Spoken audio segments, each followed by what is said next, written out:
What's going on, everyone? This is Kim Becker with an NFL Insider Report here at Locked On Network. Isaiah Stanback is joining us. He is our NFL Insider. Isaiah, this one is not always the best subject to be talking about, but Urban Meyer has gone through a lot of obstacles in his career as head coach of the Jacksonville Jaguars this season. And the newest development is Josh Lambo, who was a kicker in the beginning of the season, is saying that Urban Meyer has kicked him in a practice and said some things that he probably should not have said. And obviously there's been some other instances this year, but Isaiah, what do you make of all of this?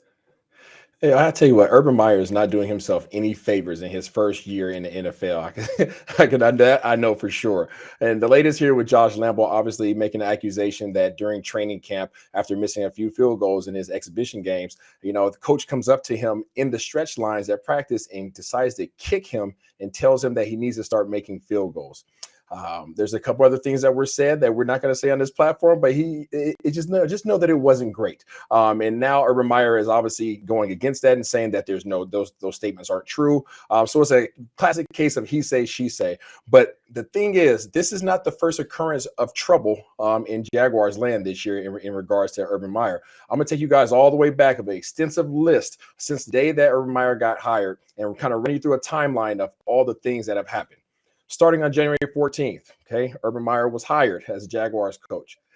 Soon after that, February 10th, he hired Chris Doyle, the controversial coach, strength coach out of Iowa, who was let go because of accusations of racism and bullying.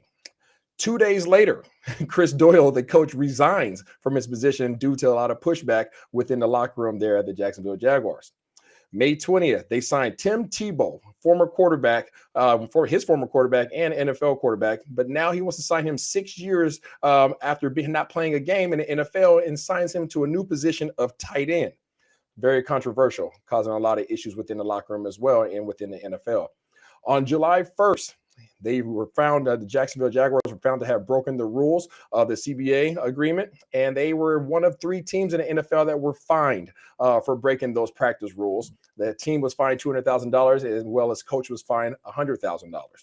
September 12th, there were signs of dysfunction within the organization and the team. With their first loss, the first game of the year, they lost to the Houston Texans. And word got out that Urban Meyer was rubbing players the wrong way with his temperament. That was kind of the beginning of the murmurs coming out of that camp. September 22nd, there were signs of him being overwhelmed when prior to the game against the Denver Broncos, Coach Vic Fangio told reporters that prior to the game they spoke, and he told them that every week in the NFL was like playing against Alabama. That was said during their pregame speech. October 2nd, video emerges. The infamous video of Urban Meyer following a loss. He stayed back in Ohio and went to his bar and was found on video dancing with a young lady who was not his wife. He later apologized to the team on October 4th for being a distraction. October 5th, Shad Khan, the owner of the Jacksonville Jaguars, comes out and publicly states that his actions were inexcusable and he must regain the organization's trust and respect. December 11th, reports come out that Myers infuriated veteran wide receiver Marvin Jones to the extent that he left the facilities and had to be coerced by other coaches and staff to try to come back on site. As well as the conversations regarding the team the conversations that he had with the team, where he stated that he is a winner and all his assistant coaches are losers. He also asked his assistant coaches to come up there and defend themselves as to why they are not losers. December 13th, he was asked about Andre Cisco and his playing time. He stated, I believe he's getting a little bit more playing time. I don't have all his numbers in front of me. After going back and looking at the stats, Andre Cisco didn't play a snap that game. December 15th, as of today, the reports come out of Lambeau, and this obviously what we're speaking of right now in terms of him being kicked and these accusations. As I just mentioned here, Kim, there's a long laundry list of things that have occurred since Urban Meyer has come on the staff, none of which are good.